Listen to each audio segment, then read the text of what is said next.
4권 15장 7항입니다. 376페이지.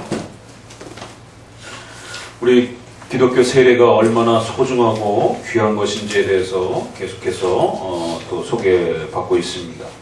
세례란 예수님을 영접한 신자의 표시요, 또 하나는 하나님이 세우신 그리스도의 몸된 신부요 교회라고 하는 바로 교회의 공적인 신분을 갖추는 중요한 또 가입의 표시다라고 이렇게 두 가지로 크게 나눌 수 있습니다. 그렇기 때문에 세례를 받는다라고 하는 것은 이처럼 개인적으로는 중생과 거듭남에 대한 그리스도와 하나됨에 대한 아주 중요한 하나님이 주시는 외적 표를 갖는 것이고, 또 이 땅에 하나님이 세워주신 객관적으로는 이 땅에 그 세워주신 교회라고 하는 하나님의 집에 함께 참여할 수 있는 자격을 갖추는 아주 결정적인 또 표시다라고 말씀을 계속해서 우리가 지금 배워가고 있습니다. 그만큼 세례가 우리 자신의 정체성을 알려주는, 우리 자신의 프라이드를 알려주는 아주 중요한 그러한 가치라는 것. 그래서 세례받은 자이시면 세례받은 자로서의 그 프라이드를 잘 기억하시고 또 확립하셔야 되고, 아직 세례를 받지 않은 분들이라면 적어도 세례가 이러한 것이다라는 것을 아시고 이러한 그 세례의 은혜로 나올 준비를 하시고 또 각오를 하셔야 된다는 거죠. 이것은 단순한 외적 표시가 아니라 이런 어마어마한 은혜 앞에 서는 것이기 때문에 또 그러한 것을 받은 자로서 책임감 있게 살아가겠다라고 하는 우리 신자의 또 맹세요 서약이기도 하다라는 것입니다. 그래서 적어도 세례를 받는 자로서 예수님을 영접하는 것에 대한 공적 고백을 성도들 앞에 부끄러움 없이 떳떳하게 나는 예수님 믿는 자로서 살겠다라고 하는 그 고백을 하시는 것이고, 또 그 교회가 함께 이루어져가는 공적 질서와 예배적 질서와 정치 질서들을 나는 양심의 이 자유와 고백을 따라서 죽을 때까지 이러한 신앙적 교회적 질서들을 존중하고 지켜가겠다라고, 오히려 세상 법보다도 교회의 이 질서와 법을 하나님의 말씀 앞에서 더 소중한 그러한 내 인생의 하나의 삶을 살아가는 표대요 울타리요 토대로서 그렇게 받아들이며 살아가겠다라고 하는 맹세를 또 다짐하는 시간입니다. 그렇게 되면 여러분의 인생은 전혀 다른 방향성을 갖게 됩니다. 당장 주의를 지켜야 되는 것이, 세례를 줄 때 반드시 요구되어지는 것은 주의를 성수를 하시겠습니까? 라고 묻게 되는 것이, 또 결혼을 하지 않은 그러한 미혼들에게는 주님 안에서 신자와 결혼하겠습니까? 라고 요구되어지는 인생의 배우자를 선택하고 만나는 것에 있어서 결정적인 방향을 바꿔야 된다라는 거예요. 그러니까 세례에 따라붙는 게 무엇인지들을 잘 기억하셔야 됩니다. 적어도 이 세례란 그러한 부분들을 수용하기로 결심하고 결단하는 것입니다. 버려야 될 부분들을 버리기로 결심하고 결단하는 것입니다. 여전히 아직도 믿지 않는 상대방의 좋은 조건들이 삶에 자꾸 아른거린다라면 나머지 공부를 다시 하셔야 돼요. 세례에 대한 나머지 공부를 남아서 더 하고 가시기 바랍니다. 외모, 조건, 그 모든 것보다도 세상 사람들은 그것이 가장 우선순위. 그렇지만 크리스천들에게는 저 사람이 믿는 신자냐 아니냐가 그의 인생의 결혼의 선택에 있어서 가장 먼저 그 생을 지배해야 됩니다. 이러한 한 요소들이 세례의 고백으로서 함께 따라오는 성도의 거룩한 맹세요 또 고백이라고 합니다.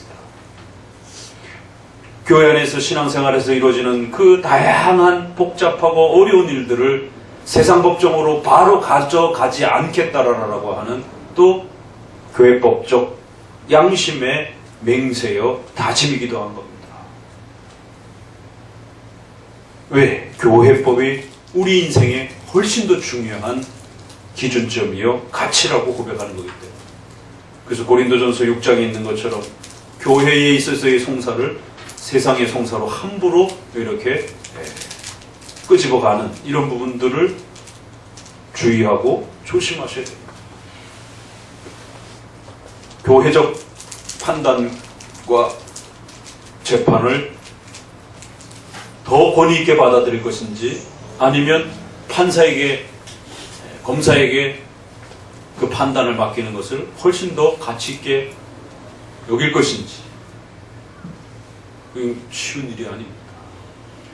이게 세례 단계에서부터 훈련이 안 되니까 교회 안에서 분쟁과 문제만 생기면 죄다 세상 법정에다가 고소사건을 집어던지는 거죠.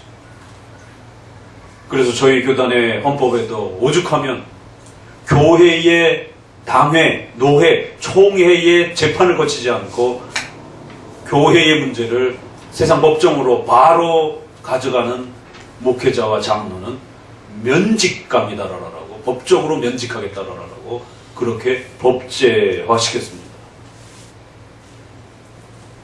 결국 우리 스스로가 양심을 갖고 교회법과 교회적 질서를 존중해내지 않으면 그리스도를 머리로 고백하고 그리스도의 핏값으로 세우신 교회적 질서와 법은 만신창이가 됩니다. 아무도 존중하지 않는, 길바닥에 그냥 버려진 쓰레기처럼 아무도 거들떠보지 않는 그런 기준이 되어버리는 거죠. 그건 성도가 세례를 통해서 이제 내 인생의 외적 기준과 질서를 교회적 질서와 교회법의 토대 위에서 살아가겠다라고 하는 양심의 강력한 여러분 스스로의 결단과 고백이 없으면 교회법은 아무도 거들떠보지 않는, 불신자들이 뭐 교회법을 왜 들여다봅니까? 교회법이 뭔지도 모르죠. 그렇게 홀대를 받게 된다는 것이. 그래서 적어도 세례를 받는다는 것은 내가 이제 속한 그 공동체, 신앙 공동체의 법이요 기준이 되는 성경으로부터 그 체계를 세워놓은 교회법에 나의 모든 인생의 세부적인 또 이런 부분들을 함께 발맞추어 가겠다라고 하는 양심의 고백과 다짐을 분명히 하고 가셔야 되는 자리입니다.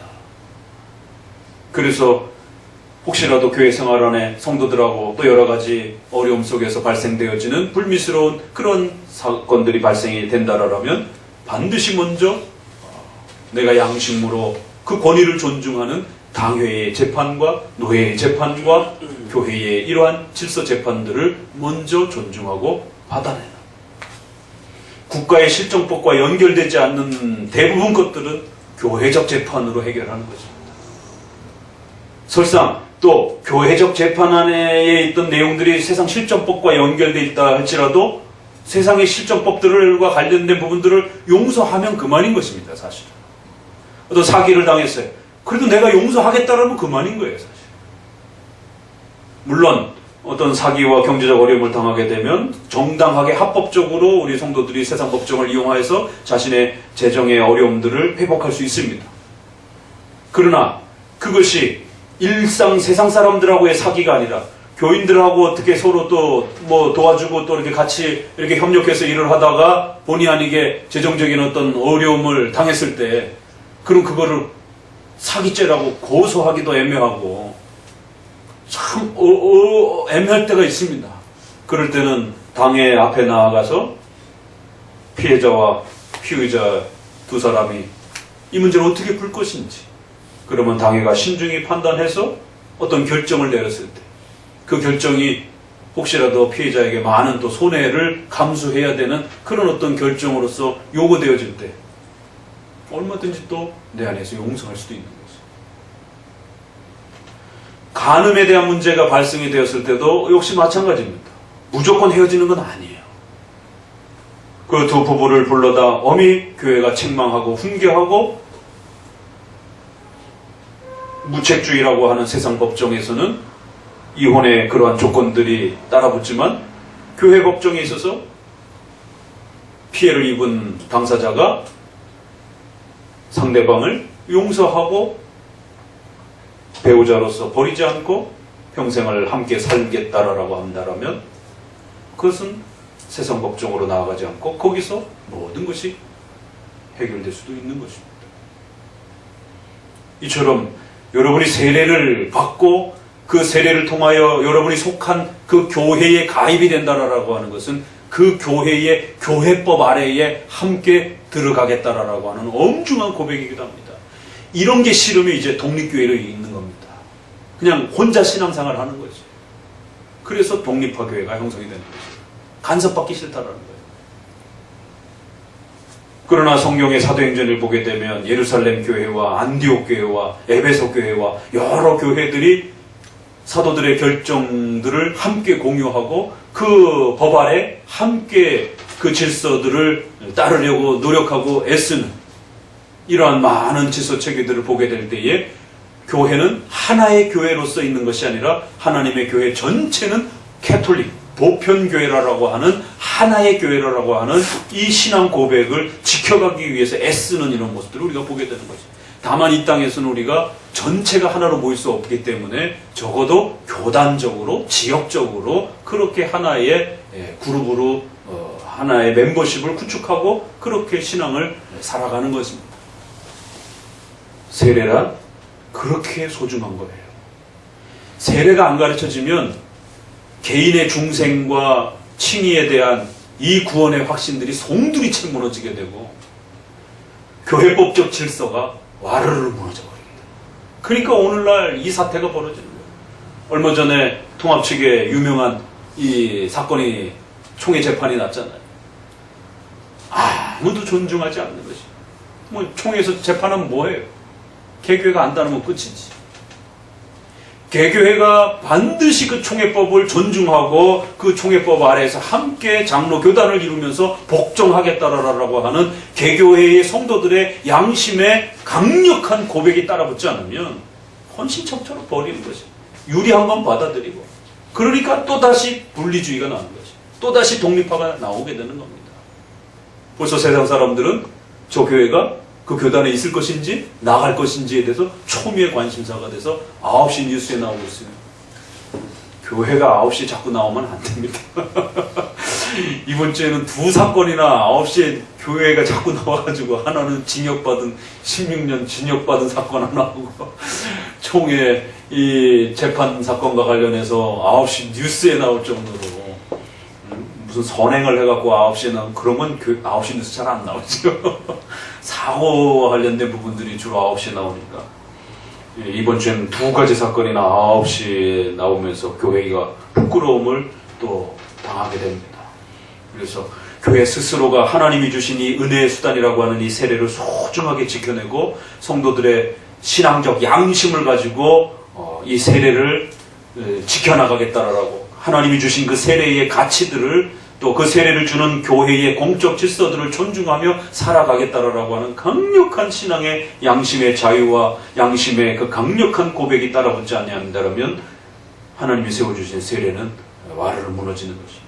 그래서 교회법 형성 원리의 헌법책을 보게 되면 8대 원리가 나오는데 거기에 첫 번째가 양심의 원리인 것입니다. 두 번째가 교회의 원리인 것입니다. 성도 개인 스스로가 그 양심의 자유를 가지고 교회법적 질서와 교회적 가치를 부끄러워하지 아니하고 내 평생의 진리의 기준으로 삼고 살아가겠다라고 하는 강력한 양심의 도덕적 의지를 갖지 않는다라면 아무런 구속력이 없다라는 거예요. 그 다음에 교회의 공적인 자유가 있는 거예요. 교회도 그 개인을 어떻게 처리할지, 교인으로서 받을지, 출교할지 교회로서의 자유가 있는 것입니다. 그래서 교회법이란 개인의 양심과 교회적 질서가 서로 상호 조화를 잘 이루어야만이 가장 건강하고 또 성도들을 도울 수 있는 그런 울타리가 우리에게 마련이 되어지는 겁니다. 성도 스스로가 이러한 귀한 고백을 무너뜨려 버리게 되면 우리를 보호할 수 있는 사탄의 무서운 공격으로부터 우리를 막아내 줄 수 있는 이 소중한 울타리를 우리가 스스로 짓밟는 이 어리석은 행동을 하게 된다는 겁니다. 재밌는 SNS 내용이 하나 이렇게 떠돌더라고요.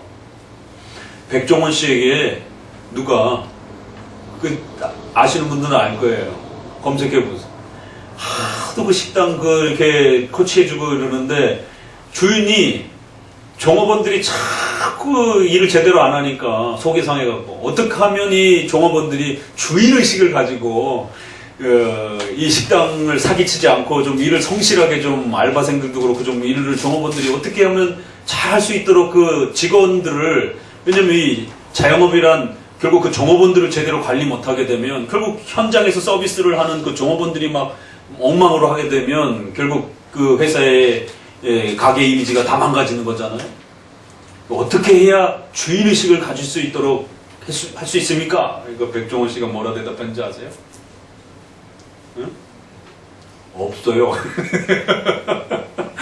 아니, 주인하고 종업원하고 어떻게 마음이 같습니까? 어떻게 내게 아닌 그 곳에 가서 내 것처럼 일을 할 수가 있습니까? 불가능합니다. 없어요. 그건 방법이 없습니다. 어떻게 종업원에게 주인의식을 불어넣어 줄 수 있겠느냐라고. 없습니다. 당연히 없죠. 그러나 기독교엔 답이 있습니다. 기독교는 직업 소명을 가르칩니다. 하나님이 주신 소명이라고 하는 직업이 단순하게 먹거리를 위해서 일하는 게 아니라 주인으로서 일하던 종업원으로서 일하던 이 세상에서 직업을 가지고 살아가는 다양한 그 처소에서 하나님이 양식을 먹이기 위하여 그 직업이라는 수단을 사용해서 하나님께서 우리를 돌보시는 하나님의 은혜의 외적, 일반은총적 수준에서의 외적 수단인 겁니다. 일반은총적 외적 수단인 것이에요. 국가와 직업은. 종교적 은혜의 수단은 세례와 성찬인 것이고, 그렇기 때문에 국민에게 주인의식을 심어줄 수 있는 유일한 이 정신적 이 가치는 기독교밖에 없습니다. 민족주의라든가 이런 형태들은 백성들을 둘로 나눠서 결국에는 자멸하게 만들 수 있는, 서로 생각이 다른 사람들을 적으로 돌변시킬 수 있는. 종업원이 어떻게 가게를 일을 하러 와서 주인이 없는 동안에 어떻게 그 종업원이 성실하게 일할 수 있습니까? 그러니까 종업원들을 감시하기 위해서 CCTV를 더 많이 늘리게 되는, CCTV가 있으니까 더 기분 나빠서 일을 안 하게 되는 이 악순환의 이 문제들은 기독교적 직업 소명관만이 주인의식을 가지고 내 직장, 내 가게는 아니지만 내 가게처럼, 왜? 하나님이 나에게 양식을 주시는, 나를 먹여 살리는 하나님의 일반은총적인 수단이기 때문에 그 주인을 통하여 간접적으로 하나님이 나를 먹여 살리는 소중한 수단이기 때문에 국가와 그 직장을 소중하게 다루는 겁니다. 칼빈주의가 바로 이런 직업 소명을 가르쳐 왔던 것입니다. 그런 것처럼 은혜의 수단과 관련해서도 이 수단의 개념을 이렇게 칼빈주의가 정확하게 가르친 겁니다.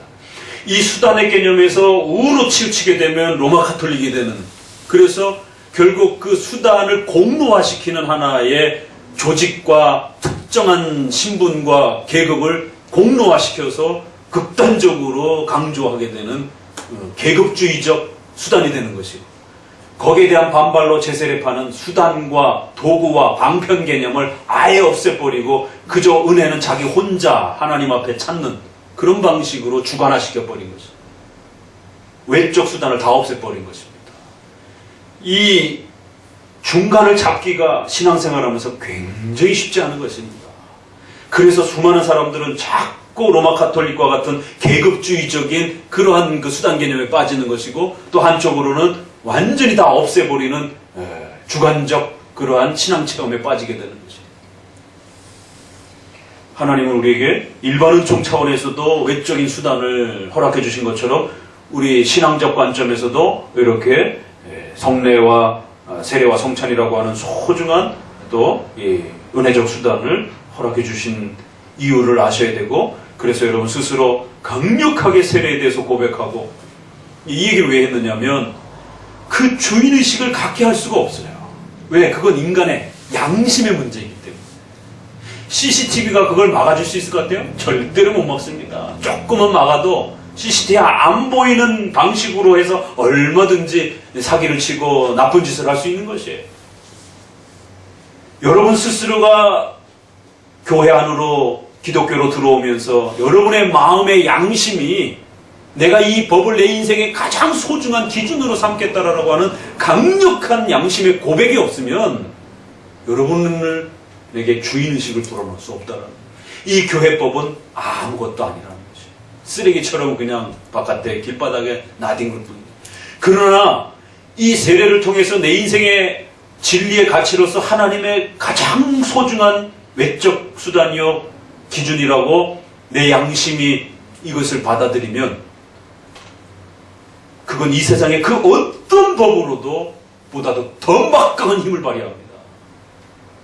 세상 법정이 아무리 요구해도 그보다 더 높은 수준으로 법을 지킬 수 있고 용서할 수 있고 아무도 없는데도 나 혼자 그 법을 지킬 수 있는, 왜? 하나님이 보고 계시기 때문에. 세상 법은 절대로 개인의 인간의 양심을 구속하지 못합니다. 보이지 않는 데서 행하는 인간의 그 행위는 발각되지 않으면 세상의 그 어떤 법도 인간의 악을 막을 수 없어요. 그러나 교회법은 홀로 외딴 섬에 있다 할지라도 그 개인의 인간의 악을 막을 수 있습니다. 교회법은 그와 같이 여러분이 세례를 통해 양심의 고백을 강력하게 다짐하기만 하면 이 교회법은 세상의 그 어떤 법보다도 여러분의 악을 막아줄 수 있고 보호해줄 수 있는 어마어마한 안전장치가 되는 것이에요. 왜? 내 양심이 그걸 가장 큰 기준으로 고백하고 지키며 살아가기 때문에. 아무도 없어도 하나님의 법에서 그것을 옳다 하면 그 옳음을 지켜가는 거예요. 하나님의 법에서 그게 틀렸다라고 하면 목숨을 걸고라도 거부하는 겁니다. 그래서 세상 사람들이 기독교인들을 무서워하는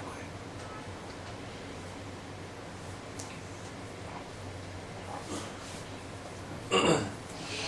감옥에 가둬놔도 소용이 없고 굶겨도 소용이 없고 도대체 얘네들은 어떻게 해야 이게 굴복시키느냐라는, 세상이 감당할 수 없도다 이런 단에서 그렇고. 근데 요즘에는 복음이 가르쳐지지 않다 보니까, 십계명이 가르쳐지지 않다 보니까 알아서 다 포기해요. 먼저 국가와 문화가 기침만 하면 벌써부터 다 도망가 있어요. 세상 사람들이 쳐다도 안 보는 크리스천들의 수준이 돼버렸어요.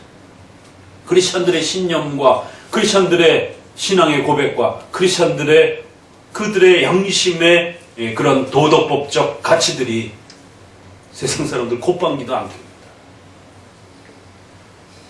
이게 지금 세례와 관련해서 우리가 회복해야 될, 세례 때문에 세례가 붕괴가 되면서 뭐가 붕괴가 됐는지를 아셔야 돼요. 그래서 대우리 문답에는 심각하게 훼손이 되어서 속히 회복되어야 될 세례의 등한시함에 대해서 이러면서 시작을 하는 거죠. 그 시대나 우리 시대나 이 세례를 등한시 취급하는 이러한 부분들이 동일한, 하나님이 주신 은혜의 수단을 소홀히 하면 어떤 일이 벌어지겠어요? 하나님의 진노와 책망밖에 더 떨어지겠어요. 그러니까 이런 500년 전의 책을 읽어가면서 오늘 우리 시대의 이 세례의 성경적 가치와 의미들을 어떻게 우리가 다시 회복해낼 것인가에 대해서 부단히 또 우리 자신을 채찍질해야 됩니다. 요한의 세례와 사도들의 세례는 다르지 않다. 자, 그럼 이제 우리가 세례를 조금 더 잘 이해해가기 위해서 특별히 어느 부분을 우리가 좀 더 상식적으로 깨달아야 되느냐면, 신약 성경에 이 세례가 여러 가지가 나오잖아요. 이 부분들을 우리가 어떻게 이거를 조율하고 정리해야 되는지. 구약에는 할례가 있는데 그 할례가 신약으로 넘어왔다라고 했습니다. 그러면 신약에서는 그 할례가 바뀌어진 형태의 세례가 하나만 있어야 되는데 1차적으로 세례 요한의 세례가 있단 말이에요. 사도들의 세례가 있단 말이에요. 그 다음에 성령으로의 세례라고 하는 형태가 사도행전에 또 나온단 말이에요. 적어도 공식적으로 가장 크게 3번의 세례 형태가 등장을 합니다. 그래서 오순절주의자들은 사도행전 세례만 끄집어 옵니다. 또 다른 방식은 유대주의적 개념이 강한 사람들은 또 사도 요한의 세례만 끄집어 오게 돼요.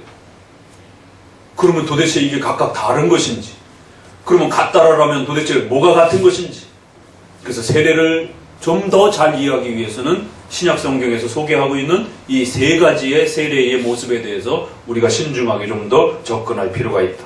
이건 500년 전의 이야기지만 이게 성경 주석입니다. 이게.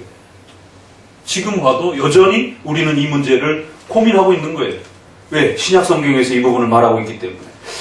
그 뜻은 출애굽기에서 이스라엘 백성들에게 이미 벌써 나타났습니다. 그래서 본질은 동일하지만 형식에서는 다르구나. 벌써 개념이 딱 정리가 되는 거예요. 왜? 분명히 다르게 느껴지니까 이 얘기를 하고 있는 거예요. 그러면 겉으로의 형식은 분명히 뭐가 다르다라는 겁니다. 자, 그럼 한번 상식적으로 물어볼까요? 마가복음 끝난 지 얼마 안 된 것 같은데 세례 요한의 세례와 사도들의 세례와 성령으로의 세례 부분에서 뭐가 다릅니까? 일단 뒷조금 빼고 사도들의 예수님의 세례와 세례 요한의 세례가 뭐가 달라요? 같은 것은 물 세례 형태로 바뀌었죠. 다른 거는요?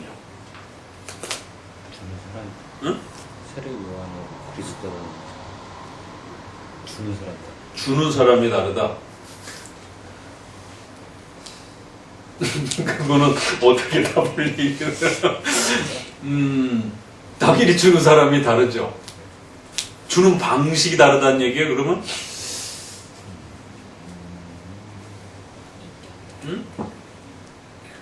뭐가 달라요?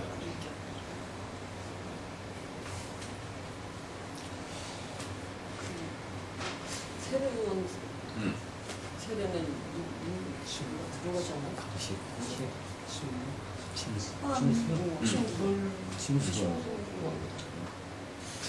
뭐 그런 방식에 있어서도 약간 좀 차이가 날 수도 있고요. 그래서 세례 요한은 침수나, 근데 그거 자체가 침수인지 적수인지 약식 형태인지 다양한 해석이 있는 거고, 직접 보지 않았으니까 그냥 밥티저라라고 하는 그 단어 자체가 도대체 잠그는 건지 이렇게 물을 붓는 건지 여러 해석들이 있기 때문에 결정하지 못하고 다 존중하고 열어둔 거예요. 그러면 사도들도 예수님도 약식으로도 할 수도 있고 물에 담글 수도 있는, 그걸 크게 차이를 둘 수는 없어요. 이 성경을 부지런히 또 읽어야 되는 것에 대한 필요성입니다. 뭐가 달라요? 물로 세례를 준다고 성령과 불로 그렇죠. 일단 표현에서 보게 되면 세례 요한은 물로 다 세례 줬는데 세례 요한 스스로가 예수님은 물뿐만 아니라 성령과 불로 세례를 준다라고 하긴 했어요. 그렇지만 실제로 예수님과 사도들이 세례 줄 때 막 불이 막 머리에다가 머리를 다 태운 것도 아니잖아요. 그렇게 해놓고는 실제로는 똑같이 세례 요한하고 물 세례 형태로 준 형태란 말이에요. 그러니까 표현은 그런데 그건 이제 그러다 보니까 뒤에 가서 성령으로의 세례가 도대체 뭐냐라고 하는 이제 뒤에 것하고의 차이를 이야기할 수가 있고, 일단 예수님과 세례 요한과 사도들의 세례는 뭐가 다르냐라는 거죠. 이거 찾아내야 되는데. 응? 네? 다르긴 달라요? 지금 다르니까 사람들이 하도 다르다라고 싸우니까 칼빈의 기독교 강요에서 그건 다르지 않습니다. 본질적으로는 동일합니다. 그러나 겉으로는 달라요. 그러니까 이제 다른 건 인정하는 거예요. 그렇지만 본질에 있어서는 동일하다라고 이렇게 결론을 내려주는 것이. 그러면 겉으로 뭐가 달랐느냐 말이에요. 겉으로 분명히 다른 게 있어요. 물로 주는 것 같은데 뭐라고? 그렇지. 무섭다. 세례 요한이 뭘로 어떻게 세례를 줬어요? 그냥 회개하라라고 하고 회개하겠습니다 그러면 일로 와. 그래서 물 부어준 거 이 정도밖에 안 나와요. 예수님의 이름으로 세례를 주는 이거 없단 말이에요. 그런데 사도들은 예수님의 이름으로 성부와 성자와 성령의 이름으로 이 중요한 차이를 모른다니. 사도들과 후의 세례는 성부, 성자, 성령의 이름으로 라는 형태의 형식이 만들어졌고, 세례 요한은 그냥 회개하라라고 요청했고, 회개했을 때 물로 바로 세례를 준 겁니다. 이건 굉장히 중요한 차이입니다. 그러다 보니까 이건 다르지 않느냐 라고 많이들 자꾸 오해를 하게 돼요.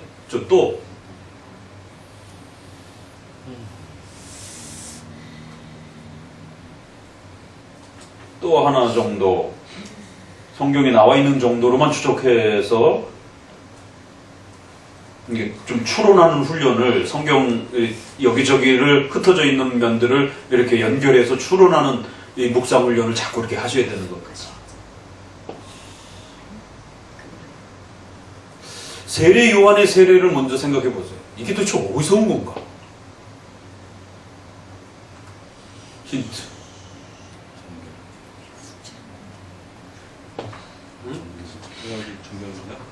그러니까 구약의 할례는 있어도 구약의 세례는 없어요. 그런데 세례 요한은 구약의 선지자요, 마지막 선지자요, 사람이다 라고 이렇게 성경은 끊임없이 얘기한단 말이에요. 구약의 사람처럼. 예수님도 그렇게 얘기했고, 우리가 얼마 전 배웠던 엘리야도 마찬가지예요. 그런데 세례 요한은 세례를 행하고 있는 거예요. 할례를 행하고 있는 게 아니고. 그럼 도대체 세례 요한의 세례는 어디서 왔는가? 아, 이거 마가복음 1장 할 때 했는데. 줄 수 있어요. 네? 그러니까 이제 힌트를 우리가, 이게 추론하는 겁니다. 구약에 정결례가 있어요. 손을 씻는. 그래서 얼마 전에 마태복음 7장에서 이 돌아와갖고 손 씻고 이방인들하고 접촉했을까봐 손 씻고 이런 부분에서 손 씻는 결례가 있단 말이에요. 그게 성전 제사에다 보면 물두멍에서 이렇게 손을 씻는, 이게 씻어내는, 더러움을 씻어내는 뭐 정결 예식 형태가 있단 말이에요. 그거를 시장과 일상생활에까지 너무 지나치게 확대를 한 거예요. 마가복음 7장에서는. 그래갖고 부정탈까봐 이제 들어오자마자 물을 씻는지 뭐 이런 식이에요. 그래서 하모르타라든가 뭐 이제 이런 것들이 변형된 형태가 뭐 이렇게 한쪽 손으로, 그것도 두 손으로 씻으면은 그것도 더러워진다 해서 한쪽 손으로 해서 한쪽 손으로 흘려내는 뭐 이제 이런 의식도 행하고 별의별 의식들이 다 이제 뭐 확장이 됐잖아요. 세례 요한의 세례가 예수님과 사도들이 확립한 세례는 예수님이 만든 형태의 새로운 이제 성례죠. 그러면 세례 요한의 세례는 도대체 이게 어디서 온 건가? 추론해보면 정결 예식 정도, 물에 씻는 성전 제사의 이 정도. 그 다음에 6월절의 역사에 보게 되면 그들이, 우리가 보통 피를 뿌린 것 정도만 알지만 문설주에다 피를 바르고 이것만 무교병을 먹고 요거 정도만 알잖아요. 그런데 6월절에 이 전통에 보게 되면 포도주를 마십니다. 그래서 포도주의 자리가 있고요. 무교병을 먹고, 그 다음에 양을 잡아서 이렇게 또 먹고, 이런 부분이 또 있고, 그리고는 씻는 예식이 있어요. 그러니까 정결예의 이렇게 확장 형태로 볼 수 있어요. 그래서 이스라엘의 이 성전 제사와 관련된 이 역사 속에는 물로다가 씻는 그러한 정결 예식의 작은 부분이 있어요. 그렇지만 이것을 무슨 공적인 어떤 형태로서의 어떤 할례 대용의 어떤 형태만큼 그렇게 사용하지는 않았던 이제 이 정도. 그러니까 과연 그러면 세례 요한은 도대체 어디서 이 물로다가 그들을 잠그든 머리에 붓든 이런 정결 예식 비슷한 이런 형태의 세례를 주었던 것인가? 그러다 보니까 이런 형태가 구약의 마치 정결 예식인 것처럼 이렇게 사람들이 오해를 하게 되고, 그래서 세례 요한의 세례는 구약 거다, 구약의 제사법이다라고 자꾸 이렇게 사람들이 해석을 하게 되고, 예수님과 사도들은 세례라는 형태로 이제 새롭게 형성되었기 때문에 신약의 세례다. 그러니까 세례 요한과 예수님과 제자들의 세례는 서로 다르다라고 자꾸 이렇게 강조를 하게 되는. 다름을 자꾸 강조하게 되면 예수님의 세례와 성령으로의 세례도 다르다라고 자꾸 강조를 하게 됩니다. 그러니까 오순절주의자들이 성령으로의 세례는 그 중생하고 상관없는 능력과 관련된 추가적인 세례다 또 이렇게 자꾸 얘기를 하는 겁니다. 그러나 우리는 예수님의 사도들의 세례가 성령으로의 세례의 그 내용이라는 거예요. 동일한 바로 우리의 중생, 성령으로 거듭나지 않으면 물과 성령으로 거듭나지 않으면 안 된다라고 하는 것처럼 바로 우리의 중생을 더러움을 물이 씻어내는 것처럼 물과 성령으로 이렇게 했을 때는 바로 그 물이 비유적으로 성령의 중생케 하시는 그 사역을 비유적으로 표현해서 우리의 중생을 이야기하는, 그래서 성령으로의 세례는 곧 우리를 거듭나게 하는 중생을 말하는, 그래서 중생의 표시인 세례를 말하는 동일한 내용이라는 거죠. 표현을 달리했을 뿐이지. 그러면 예수님의 세례와 사도들의 세례와 성령으로의 세례가 동일한 것이, 다만 거기에는 예수님의 십자가의 사건 이후에 한 번 더 주어져야 될 성령 하나님께서 전 세계적으로 이제 신자들을 불러 모으실 폭발적인 그런 성령 하나님의 복음의 역사와 그거를 가시적으로 보여주기 위한 그러한 은사에 확대되어지는 은사의 그 충만함을 확대시키기 위한 그러한 외적 그 표현은, 외적인 형식은 분명히 사도행전에서 오순절날 특별하게 일어났다라는 것입니다. 그래서 그건 딱 3번 정도 사도행전에서 소개가 됩니다. 이방 지역이었던 사마리아, 방언, 또 병고침, 이런 특별한 오순절에 있었던 그 2장에 있었던 사건이 8장에 가서 사마리아 지역에서 한번 일어납니다. 그 다음에 또 어디 나타났죠? 마가복음 한지 얼마 안 됩니다. 그 다음에 두 번째, 사도행전 1장 8절에 뭐라 그래요?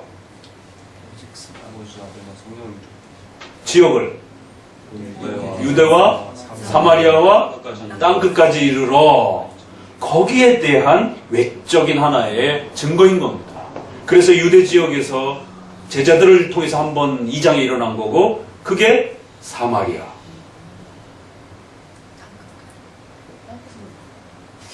땅끝까지, 땅끝에 포함될 수도 있고 사마리아에 포함될 수도 있는 이방인 고넬료 장면에 한 번 더 비슷한 사건이 터집니다. 그리고 마지막 땅끝처럼 표현되어지는 이제 이방 지역의 훨씬 더 먼 지역인 19장 이후로 넘어가게 되면 거기서 한 번 더 세례 요한의 세례만 알 뿐이더라 라고 하면서 바울이 그들에게 주는 저 에베소 지역으로 넘어가는, 이제 소위 말해서 이방 지역으로 확대되는, 그래서 의도적으로 그렇게 3번의 지역에서만 비슷한 오순절 사건이 일어나고 나머지 지역에서는 언급도 없어요. 그러면 나머지 지역은 뭐 하나님께서 불공평하게 대우하신 거예요? 그런 차원이 아니라는 거죠. 그래서 오순절 사역은 보편적인 그러한 약속이 아니라 복음이 확장되어져야 되는, 그러한 이스라엘에만 제한되었던 복음이 전 세계적으로 확장되어지는 이 복음의 확장성을 외적으로 보여주기 위한 은사의 그런 확대성을 특수하게 하나님이 약속하신 그러한 은사의 확대성이 분명히 있긴 있다라는 것이. 그래서 특수하게 제한적으로 오순절 그 역사 속에 복음의 확장을 증거하기 위한 하나의 수단으로 사용하신 것이. 그러니까 세례의 이 본질은 다 동일한 겁니다. 다만 오순절 역사 속에는 바로 외적인 복음의 확대에 대한 예수님의 십자가의 죽으심이 이제 성령의 오심을 통해서, 성령의 폭발적인 역사를 통해서 전 세계적으로 확대되어야 된다라고 하는 이제 이 중요한 복음의 확장성을 알려주는 아주 특별한 사건으로 오순절 사건이 일어난 겁니다. 그래서 그것은 3번 정도, 적어도 이방 지역으로 확대되어졌다라고 하는 정도만 알려주면 충분하기 때문에 3번 정도만 사도행전에서 언급되고 더 이상 이제는 필요 없으니까, 로마 지역에서도 사도 바울이 로마에 도착했는데도 아무런 그런 동일한 일이 일어나지도 않는 것입니다. 그건 임시적인 그러한 사역이었다라는 것입니다. 세례의 중생과 관련된 본질은 성령으로의 세례나 예수님 사도들의 세례나 사도 요한의 세례나 동일하다는 겁니다. 그래서 동일한 게 무엇이고 다른 게 무엇인지. 자, 그러면 분명히 오순절에 일어났던 성령으로의 세례라고 표현됐던 것과 사도들의 세례는 같지만 다른 게 또 있잖아요. 그렇죠? 그런 것처럼 사도들의 세례와 예수님의 세례는 분명히 세례의 중생의 본질은 같지만 사도 요한의 세례는 예수님과 사도들의 세례하고 똑같지는 않습니다. 형식 면에서. 분명히 달라요. 그래서 구약의 정결 예식의 그러한 부분들을 그것을 이렇게 변형해서 또 약식 형태로 조정을 해서 유대인들에게 하나의 정결함의 표시로 죄사함을 받았다라고 하는 표시로 준 겁니다. 그러니까 유대인들도 아무런 거부감 없이 그렇게 정결 예식으로서 받은 것이에요. 신약의 세례처럼 인식하고 받은 게 아니라는 것이죠. 그러나 이제 신약의 예수님께서 이 세례를 확정하실 때는 예수 그리스도의 이름으로 그 메시아가 그리스도라라고 하는 걸 확정했고 그 그리스도의 십자가의 죽으심을 통해서 너희가 용서되는 것이다라고 하는 그 죄사함의 본질을 더욱 분명하게 확정하고 드러내주는 형태로 물세례를 사용하신 것이다라는 거예요. 그래서 구약의 정결례는 성부, 성자, 성령의 이름으로라는 그런 형식도 없고 그저 제사법의 한 부분으로서 그렇게 물을 식혀주는 정도의 수준이었다는 것이죠. 그러니까 분명히 그 부분은 형식이 다르다는 것이에요. 그래서 그런 부분들을 우리가 역사성이 있기 때문에 하나님이 신구약을 사용하시는 역사성이 있기 때문에 분명히 차이가 있는 거예요. 그러나 본질은 동일하다는 겁니다. 자, 이 점을 보아서 우리는 요한의 사명과 후에 사도들에게 맡겨진 사명이 똑같은 것이었다는 것을 확신할 수 있습니다. 세례를 주는 사람이 다르다고 해서 세례가 달라진 것이 아니기 때문입니다. 같은 세례입니다. 뭐에 대한 거라고요? 다 같이 회개를 위해서, 죄 용서를 위해서 그리스도에게서 회개와 죄사함을 얻는다라고 하는 이 죄사함의 내용을 가르쳐주는 본질적인 내용은 동일하다라는 거예요. 그 다음 단락 읽어봅니다. 시작. 그러므로 우리는 여기서 양자를 구별하라고 애쓴 고대 저술가들을 걱정할 필요가 없습니다. 그들의 권위를 너무 존중해서 성경의 확실성이 흔들리게 해서는 안 됩니다.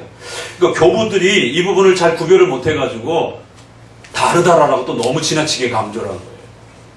그러니까 칼빈은 교부들이 잘못 말한 부분은 또 이렇게 가려내는 겁니다.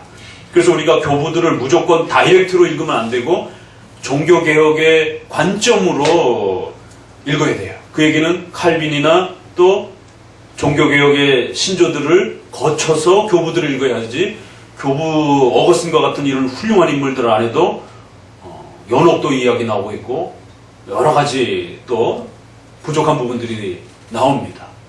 그래서 자살 이야기 같은 경우도 어거스틴의 글 속에서 어거스틴이 마치 그 부분을 정당한 것처럼 이렇게 이야기해갖고 그게 나중에 중세의 하나의 전통이 되어버리는, 그렇지만 종교계에 와서는 자살 문제와 구원의 문제, 칭의 문제를 결코 연관시키지 않고 자살의 문제는 그저 성화 속에서 일어나는 인간의 연약함과 그냥 죄로 취급한 것이지 그것 때문에 그게 무슨 특수한 성령 해방죄처럼 그렇게 아주 특별한 어떤 죄로 취급이 되어서 칭의를 취소시키는 이런 칭의 문제로 다루지 않았다라는 것이죠. 그러니까 어거스틴의 그러한 그 입장도 걸러냈다라는 것이죠. 연옥에 대한 그런 종말론에 대한 부분도 걸러낸 것처럼. 그래서 우리가 이 세례론과 관련해서도 교부들이 잘못 말한 부분들이 상당히 많다라는 것을 우리가 또 배우게 됩니다. 세례 요한이 죄사함을 얻게 하는 회개의 세례를 전파했다고 주장하는 누가의 말은 듣지 않고 요한의 세례에는 죄 용서가 포함되어 있지 않았다고 한 크리스톰의 말에 귀를 기울일 사람이 있겠는가. 그 크리스톰도 이렇게 상당히 실수를 했어요. 이 부분은. 어거스틴도 요한의 세례에는 죄를 용서받을 소망이 있었고 그리스도의 세례에서는 실제적으로 용서되었다라고 하는 미묘한 구별을 했지만 우리는 이것을 인정해서는 안 됩니다. 그러니까 이러한 신구약의 용서의 차이를 자꾸 주장한 사람들이 누구예요? 제세례파. 또 우리 개혁주의권 내에서는 웨스트민스터와 관련해서 신구약의 칭의는 언약은 하나요 동일하다. 두 표현을 썼어요. 하나만 써도 되는데. 그래서 첫 번째 논쟁은 신구약의 구원이 칭의가 다르다라고 주장했던 제세례파를 반대하기 위해서 신구약의 칭의의 언약은 동일하다, 하나다라고 먼저 이야기를 한 거예요. 그런데 개혁주의권 내에서 하나이긴 하지만 질적으로는 분명히 구약은 좀 덜 떨어지고 신약이 훨씬 더 우수하다, 이렇게 자꾸 주장하시는 또 분들이 계셨어요. 아주 묘한 비슷함이에요. 그렇죠? 어거스틴의 이런 표현하고. 구약에는 소망은 있었지만 실제적 용서는 없었다, 이렇게 말하면 안 됩니다. 누가 이렇게 말했죠? 코케이어스. 그래서 웨스민스터는 하나요라는 것도 중요하지만 동일하다, 질적인 차이가 전혀 나타나지 않는다라고 그 동일성까지 확립을 한 겁니다. 그래서 칭의와 언약론에 있어서의 차이, 신구약의 차이는 이 두 표현만 정확히 잡으면 우리 주변에서 일어나는 잘못된 그러한 그 혼돈시키는 그러한 가르침들은 다 막아낼 수가 있어요. 역사 속에서는 이 두 가지로 괴롭혔습니다. 근데 교부들도 이 부분을 헷갈려하고, 그래서 구약은 마치 있긴 있지만 질이 떨어지는 것처럼, 신약이 훨씬 질이 우수한 것처럼 이렇게 말하면 안 됩니다. 그런데 히브리서 11장의 마지막 절에 뭐라 그래요? 약속은 받았지만 그들이 소망은, 구약의 인물들이 쭉 소개가 되잖아요. 그리고는 그들은 소망은 가지고 있지만 장래에 이 약속은 못 받았다라고. 이 부분을 이제, 그러니까 성경을 읽다 보면 신구약의 차이가, 구원과 언약의 차이가, 칭의의 차이가 나는 것처럼 이렇게 표현된 부분들이 많이 있어요. 그러니까 로마서를 읽으면서 율법을 막 강력하게 공격하는 부분이 표현되다 보니까, 갈라디아서 읽다 보니까 성도들이 자칫 율법은 필요 없구나, 반율법주의적 태도를 형성할 수 있단 말이에요. 그러면 안 된다는 거죠. 그래서 교리적 균형점이 필요하다는 거예요. 거기에서는 율법의 어느 부분을 공격하고 있는 것인지를 봐야 된다는 거예요. 율법 전체를 다 공격한 게 아닙니다. 정죄의 기능 부분만 폐지되었다라고 공격하는 거예요. 성화의 기능 부분의 율법의 기능은 여전히 남아있다라고, 또 다른 부분에서는 율법은 존중되어야 된다라고, 율법의 1.1획도 손상되어서는 안 된다라고 또 이렇게 따라붙고 있는 거예요. 그런 것처럼 신구약의 구원과 언약이 마치 차이가 있는 것처럼 구약은 이렇게 좀 떨어진다라고 하는 이런 표현들이 실제로 신약을 강조하기 위해서, 예수님의 십자가를 강조하기 위해서 상당히 많은 표현들이 나옵니다. 그랬을 때 그 표현을 읽으면서 구약의 백성들은 구원 못 받았구나, 이렇게 생각하면 큰일 난다는 것이죠. 구약도 여전히 우리랑 동일한 칭의와 구원을 갖고 있는 것이죠. 다만 그들은 의식법과 제사법과 외형적인 그런 하나의 제도들을 통해서 그 본질을 배워갔던 것이죠. 자, 그래서 차이점은 한 가지뿐이다. 요한은 장차 오실 분의 이름으로 세례를 주었고 사도들은 이미 나타나신 분의 이름으로 세례를 준 것이다.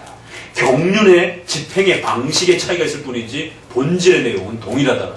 그러니까 이 개념 하나를 정립을 하고서요, 구약을 읽는 것과 이 개념이 없는 상태에서 구약을 읽는 건 엄청난 차이가 나타납니다.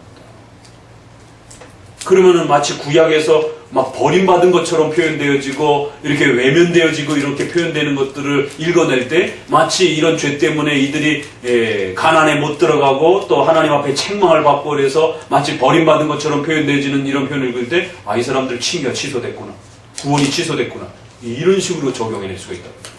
큰일 납니다. 그러면 모세도 구원이 취소된 거예요? 그러면 모세도 못 들어갔는데 가나안에. 이런 얼토당토한 이해가 벌어질 수 있다는 겁니다. 그래서 구약에는 그 책망의 표현을 실천적 표현으로 강하게 쏟아내기 위해서 모세도 이름 생명책에서 지워주십시오 막 이런 표현도 쏟아붓고 있고, 또 내가 그들을 쫓아내겠다 이런 표현도 아주 직설적인 표현들이 막 쏟아 나온다는 말이에요. 그게 일정한 하나의 교리적 개념 안에서 이해되어져야 되지, 그 단편적인 그 부분만 읽고 그거를 특정한 교리로 확 정립을 해버리게 되면 칭의가 취소되는 형태의 이해가 또 나올 수도 있는 심각한 일이 벌어지는 것이. 자, 8번. 세례는 같으나 사람이 다르다. 그리스도의 부활이 있은 후에 성령의 은혜가 더욱 풍성하게 내렸다는 사실은 세례의 차이가 있다는 주장에 도움을 주지 않는다. 그건 풍성함의 차이지 본질의 차이가 아니라는 거지. 그러나 그 세례도 요한의 세례보다 성령이 더욱 풍부한 것은 아니었다. 사도들이 행한 세례에 있어서 본질은 동일하다는 거예요. 그 다음 달라 읽어봅니다. 나는 요한의 세례는 그리스도의 세례를 위한 준비에 불과했다고 초대 저술가들이 말한 것은 요한의 세례를 받은 사람들이 바울에게서 다시 세례를 받았다는 것을 읽고 오해했기 때문이라고 생각합니다. 19장에 8장 이 성령으로의 세례에 대한 부분을 교부들이 잘못 이해했다는 거죠. 그래서 이 부분도 신중하게 읽어내야 된다는 겁니다. 은사의 그 차이와 부어주시는 그 풍성함의 차이가 있었을 뿐이지 본질은 동일한 것이다라는 거예요. 그래서 결국에는 세례 요한 세례, 사도들의 세례 다 뒤떨어지는 거고 최종적으로 성령으로의 세례가 가장 우수한 거다. 이런 식으로 이제 오순절파가 끌고 간다는 거예요. 그러니까 성경 해석을 어떻게 방향을 잡느냐에 따라 이렇게 달라진다는 겁니다. 다음 페이지. 그러면 요한이 자기는 물로 세례를 주지만 그리스도께서 오셔서 성령과 불로 세례를 주리라고 말한 것은 무슨 뜻이냐? 금세 또 이 편이 나오네요. 요한은 세례의 종류를 구별하려고 한 것이 아니라 자기와 그리스도의 인격을 비교한 것이다. 즉 자기가 물로 세례를 주지만 성령을 주시는 분은 그리스도라고 한 것이다. 그래서 하나님께서 행하시는 그 경륜의 차이를 강조하면서 자신의 부족함과 연약함을 그리스도와 대비해서 이야기하는 것이지 그 세례 자체가 질적으로 수준이 떨어지기 때문에 그렇게 표현한 건 아니라는 것이. 그러면 세례 요한한테서 세례받았던 사람들은 전부 다 다시 구원받기 위해서 사도들한테 가서 다시 세례를 받아야 돼요. 이런 일이 벌어지지.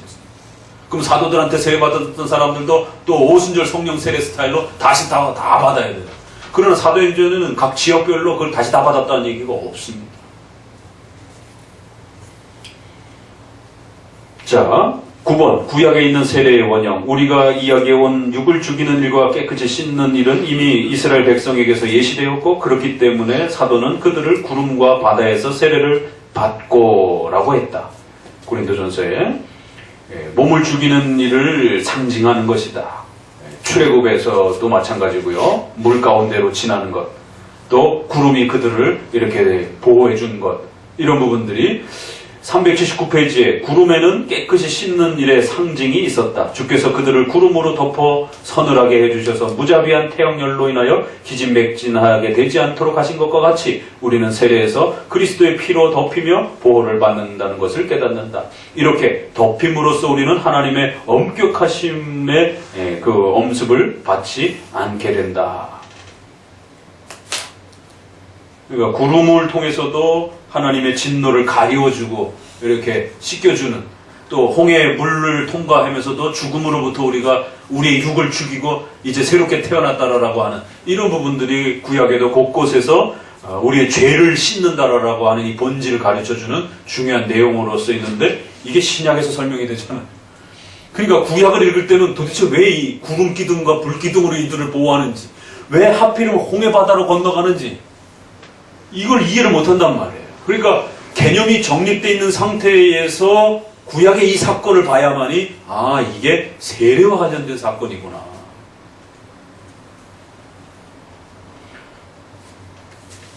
무지함 속에 빠지게 되면 홍해 바다 건너게 해달라고, 또 구약의 신비 체험하게 해달라고, 불기둥과 구름 기둥으로 인도해달라고, 이런 죄. 왜 성경에 있으니까 오늘날도 이런 기적이 있을 수 있지 않겠느냐. 그러니까 오순절파의 어리석음은 왜 자꾸만 방언과 요 사역에만 초점을 맞추냔 말이에요. 그럼 구약의 홍해 바다도 건너고 만나도 막 떨어지고 해가 막 멈추고 왜 이런 일들은 오늘날 반복이 안 돼요. 그러니까 이 오순절파의 신비주의의 어리석음이 바로 여기서 나타나는 거예요. 왜 자기들이 특정한 몇 개만 오늘날 반복되는 것처럼 자꾸 강조하고 성경에 있는 수많은 기적들은 왜 재현을 못 시키냔 말이에요.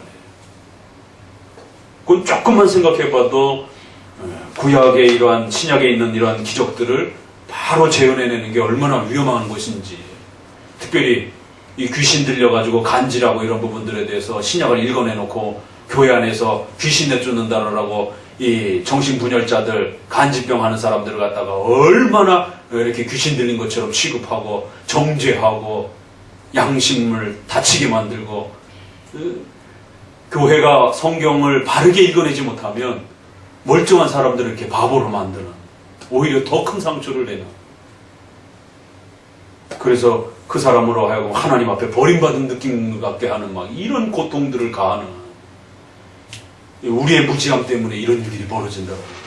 그래서 신약에서 말한, 마가복음에서 말한 그 간질병은 아주 특수한 형태로 그 아이에게 해당이 됐던 귀신 들림과 간질병이 겹쳐진 형태로 발생되어서 그 악화됨을 가중시키는 형태로 발생된 특수한 그런 질병으로서 소개가 되는 것이지, 오늘 보편적으로 일어나는 그런 간질병 형태와 이런 부분들이 다 귀신 들린 것처럼 이렇게 막 함부로 평가하고 기도하고 뭐 귀신 내쫓는다라고 막 이렇게 하신 분들 많이 반성 좀 하셔야 됩니다. 저도 소시적에 귀신 좀 많이 내쫓았는데 지금 돌아보면 다 가짜인 것도 많은 겁니다. 그때는 그게 막 진짜인 것처럼 심취해가지고 이렇게 한 것이지만, 성경을 올바르게 읽고 나서 들여다보면 그건 정말 종교적 그러한 샤머니즘 속에서 가짜로 그렇게 행한 형태들이, 가짜 현상들도 많은 거고, 물론 그 중에는 정말 악한 영이 사람을 또 공격하면서 그렇게 나타난 경우들도 있을 수 있지만, 대부분의 많은 부분들은 교회 안에서 도대체 그 사람이 귀신 들렸다라는 것을 누가 평가할 거예요? 그거를 능력 있는 권사님이 평가할 거예요? 이런 일들이 자행이 되는 거예요. 그는 목사님도 평가하기 쉽지 않고 성도들도 쉽게 가려내기 쉽지 않은 것입니다. 그 의사가 옆에 혹시라도 성도 중에 계시다가 저거 정신 우울증 같은데 뭐 이러면서 이러면 뭐 어떡할 거예요, 분위기가. 그럼 저게 의학적인 어떤 질병인지 종교적인 귀신 들림인지 쉽게 단정하면 안 됩니다. 그래갖고 저에게 상담하러 오셨던 많은 분들 중에서도 자녀들이 이렇게 막 귀신 들린 것처럼 막 이렇게 헛소리하고 막 이래. 보통 교회 가면 목사님 기도해 주세요. 막 귀신 들렸어. 귀신 내쫓읍시다. 막 이러면서 그럼 애 붙잡고 막 흔들고 그러다가 좀 때리고 뭐 이런 일들이 벌어지는 거예요. 그러면 그 받는 아이는 내가 귀신 들렸나? 이런 이제 고통 속에서. 그래서 저에게 찾아온 대부분의 많은 분들은 거의 다 정신분열적 이 정도의 수준이지. 그래서 위로하면서 귀신 들린 게 아니니까 안심하고 정신과 치료도 받으면서 같이 약도 먹고 또 교회 와서 예배도 드리고 또 성경 공부도 이렇게 같이 병행하면서 하자라라고. 그럼 얼마든지 좋아질 수 있다라라라고.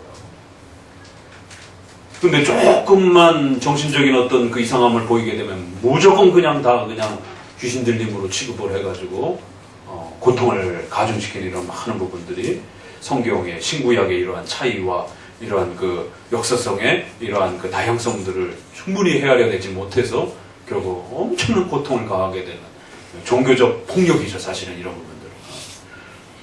우리 개혁주의가 바로 이런 부분들을 정확하게 잘 이렇게 정립하고 정리해 놔줬기 때문에 우리는 수고할 필요가 없어요. 이미 이렇게 정리된 기독교 강의를 읽어내면서 또 웨스트민스터를 읽어내면서 그 정리된 부분을 잘 여러분의 삶 속에 교회의 예배 생활에 적용하기만 하면 되는 겁니다. 그래서 우리의 이러한 과거의 문서들이 성경 해석을 또 바르게 할 수 있는데, 우리가 처음부터 히브리 헬라어를 다 읽어내야 되잖아요. 만약 이런 도움이 없으면. 그러나 검증의 검증을 거쳐서 수많은 선조들이 이렇게 잘 해석을 정리해 놓은 이런 부분들을 우리가 다시 잘 읽어내기만 하면 되는 것이. 그러면 신구약의 이러한 세례 하나만 갖고도 이렇게 구약과 또 신약 안에서도 또 다양한 방식으로 역사의 이러한 경륜적 차이들이 있기 때문에 이걸 어떻게 읽어내야 되는 것인지, 그러면 또 거기에 또 본질은 또 무엇인지, 이런 부분들이 성경에서는 아주 자유자재로 그냥 그 대상과 어떤 분위기에 따라서 자유롭게 여러 방향으로 말을 하니까 세례라고 하는 그 개념 하나 자체를 정립하는 데 있어서도 그 부분만 읽어서는 굉장히 오해를 불러일으키게 되는. 그래서 사도행전의 그 부분에 3번의 사건을 읽고는 마치 그게 오늘날 재현되는 것처럼 그렇게 성령 세례 받아야 된다라고 하면서 온갖 이상한 신비 체험을 자꾸 사람들로 하여금 동원하고 유도하고 그러면서 사람들의 이성적이고 합리적인 판단을 망각시키고 중단시키는 이러한 그 교회 안의 샤머니즘적 행위들이 대부분 다 이 성령으로의 세례를 잘못 읽어내가지고 한국 교회를 아주 피폐하게 만드는, 바보들로 만들어버리는, 정상적으로 이렇게 합리적으로 생각해야 되는데, 그런 면에서 아주 악한 오순절의 문제점도 있지만 복음주의권 내에서 건전한 것처럼 다가와서는 피해를 입힌 로이드 존스의 성령론도 한국 교회 안에 엄청난 피해를 입혔다는 사실을 명심하셔야 됩니다. 아주 악한 오순절적 피해도 있지만 또 다른 부분은 그래도 많이 건전한데, 특별히 성령으로의 세례와 관련해서 성령 세례 책을 한국 교회에 소개하면서 그것을 번역해서 소개하면서 한국 교회 안에 결국 장로교와 이러한 개혁주의 안에서 오순절적 성령 세례를 장로교인들이 수용하게 되는 징검다리를 놓게 되는 게 로이드 존스의 아주 결정적인 그 실수와 잘못, 또 그리고 그거를 한국 교회에 마치 장로교적인 성령 세례인 것처럼 그렇게 번역해내신 분들이, 소개하신 분들이 일정 책임을 져야 된다는 것이죠. 이것은 장로교적인 성령 세례가 아니라 거의 99%가 오순절적인 그러한 제2의 중생으로서의 세례가 아니라 능력과 어떤 파워의 개념의 이러한 그 제3의 이러한 형태의 세례라고 하는 형태로서 펼쳐진 교리인데, 그거를 소개하면서 결국 성경적인 칼빈과 외민과 이런 종교개혁이 지켜져 왔던 그 중생과 칭의의 표시로서의 성령으로의 세례 개념을 망가뜨려버린, 단회적 세례의 개념을 망가뜨려버린, 그래서 연속적 세례의 이러한 능력 세례 뭐 이런 식의 개념들이 펼쳐지게 된 결국 결정적인 이 신비적 현상을 정당화시키는 사도행전의 그 특수한 경험을 마치 연속적인 것처럼 보편화시키는 아주 결정적인 그 오류가 바로 이 성령으로의 세례에 대한 해석 부분이었습니다. 그래서 이 부분은 굉장히 아주 중요한 부분이 또 되기도 해요. 그래서 세례 요한의 세례와 예수님과 사도들의 세례와 또 성령으로의 그 사도행전의 세례의 이 차이점들과 동일성들을 잘 구별해 놓으시기 바랍니다. 기도. 강의는 그렇게 마칩시다. 좀 마십시오.